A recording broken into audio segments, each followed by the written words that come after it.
Okay, hi all. All right. I had a friend ask a question, so I decided to do a live. Well, it's a live here, but it'll just be a regular video on YouTube explaining why primer is so very important and why I use it and I've used it for years and why I love it and I use it on all surfaces.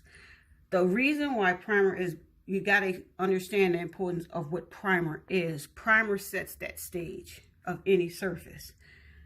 I love use, well, I don't know if you, I've used spray paint for years, customizing iPad lids, game systems, blah, blah, blah. Y'all know my drill. Primer is so important because anybody that know me, no, not me, but the old days, primer and the paint used to be separate. So you would have to, prep your surface, spray painting it with the primer, wait for the primer to dry, then hit it with your paint. You get what I'm saying? See, when they start doing that all in the one, people, the heavens opened up, angels were singing, life made such clear sense. You get what I'm saying?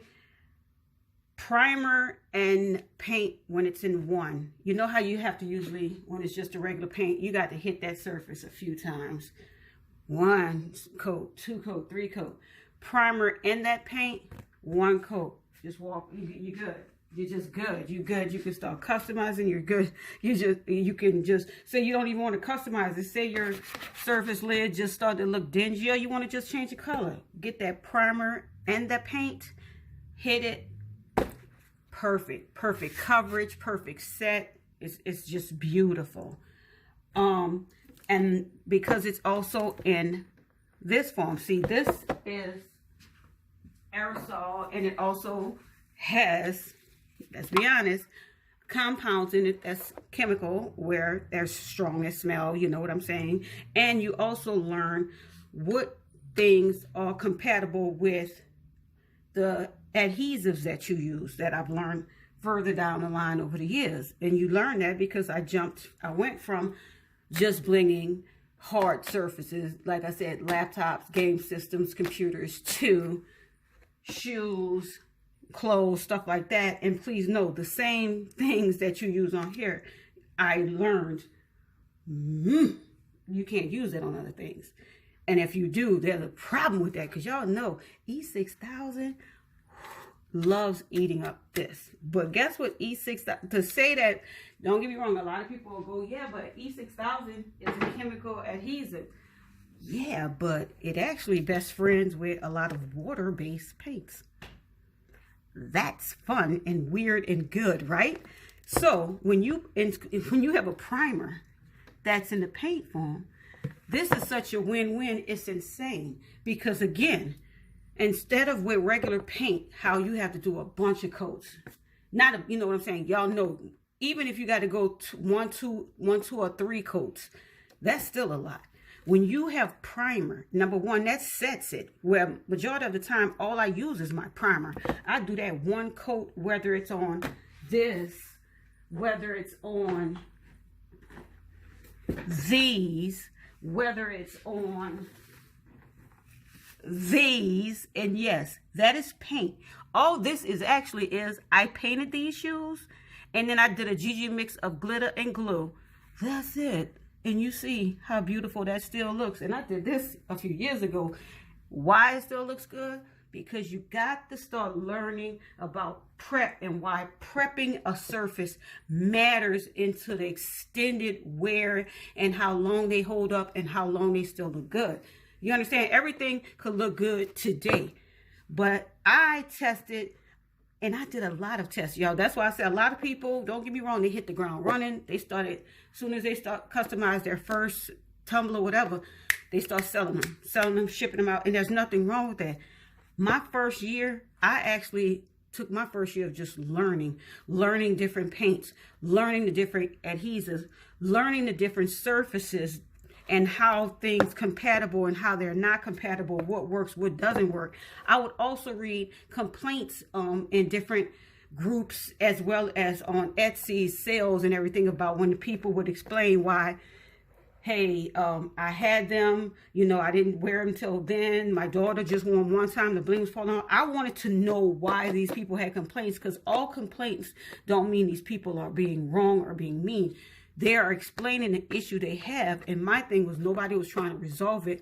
My opinion, because I kept reading, they just was like, no, that's just how it is. Sometimes you have bling loss. I'm like, no, why? And that's what I wanted to know. And I actually, my realist members in my group, my realist members are my friends that have been with me all these years, my craft girls.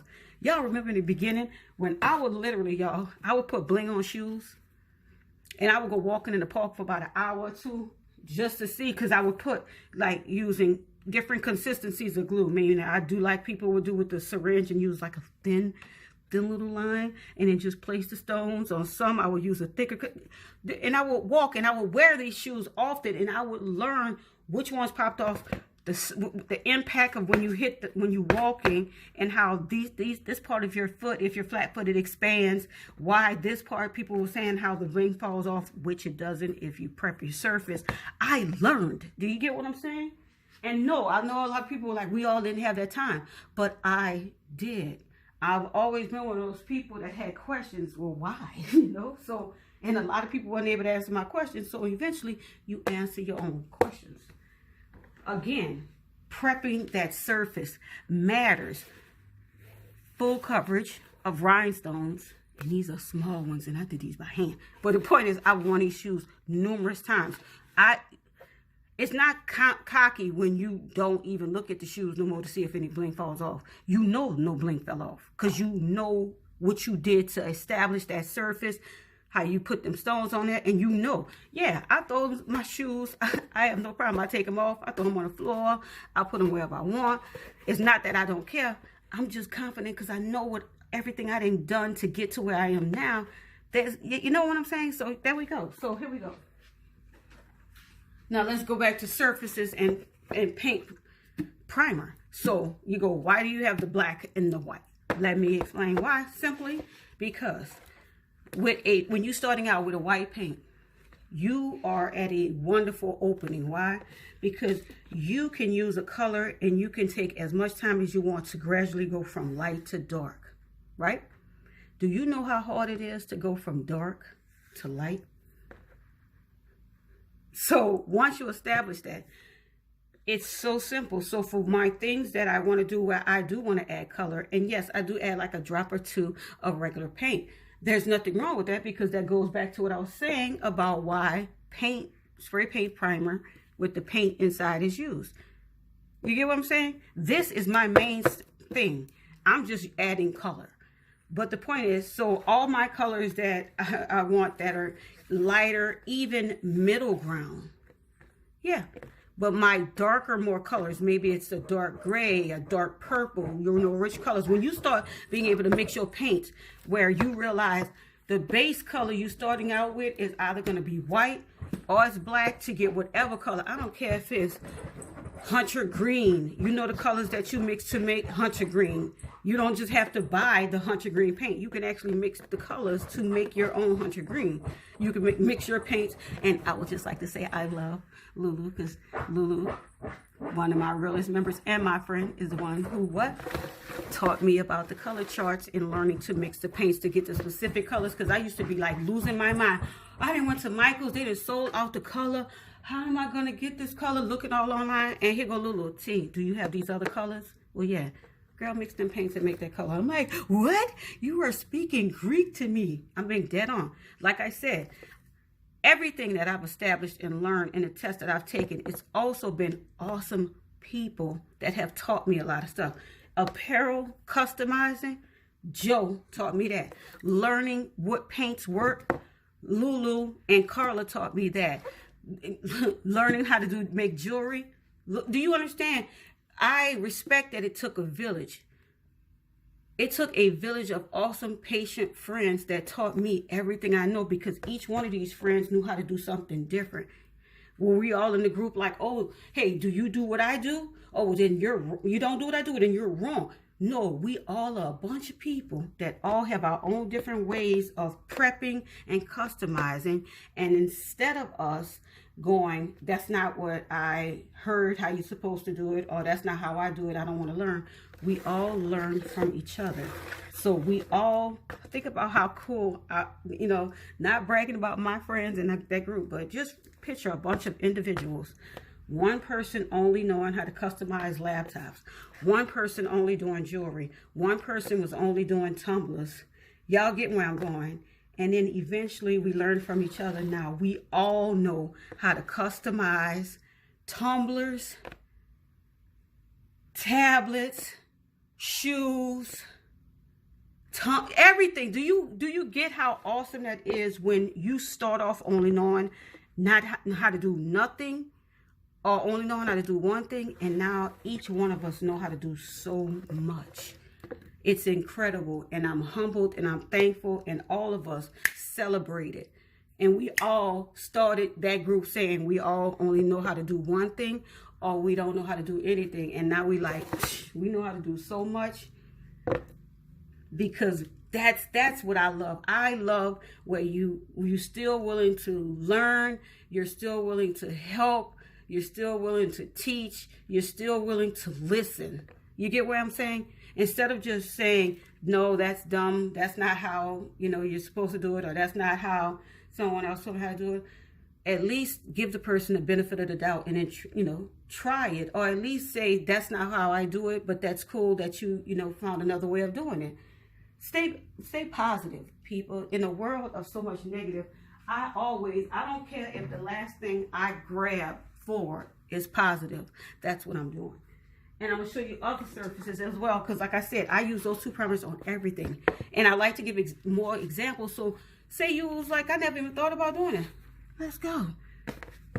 These shoes. What I use on? Yes. And like what? Jackets, jeans. You know how if you try to use that regular paint, that paint going to bleed through there? Use that primer paint. That primer paint going to clog up those pores. That's what it's made for. To clog up those pores, not have that bleed through, and then guess what? Throw your E6000, throw whatever you want on, get your hot fix tool, get whatever you want, bling it out. Or if you just want to paint it and just have your jeans painted a different color, or this, anything. That's why that primer is such an awesome thing, and why it's so important than just, let me just put some paint on it. So yes, the foundation, you have to make that foundation stable. And then once you do that, you can do whatever you want to it, because guess what? It's going to support it, it's going to last, it's going to stay, and you're going to just see the difference, and it's going to be like awesome. It's like it's an awakening once you figure it out. All right, I hope I helped someone. I hope you all have a great day. Bye-bye.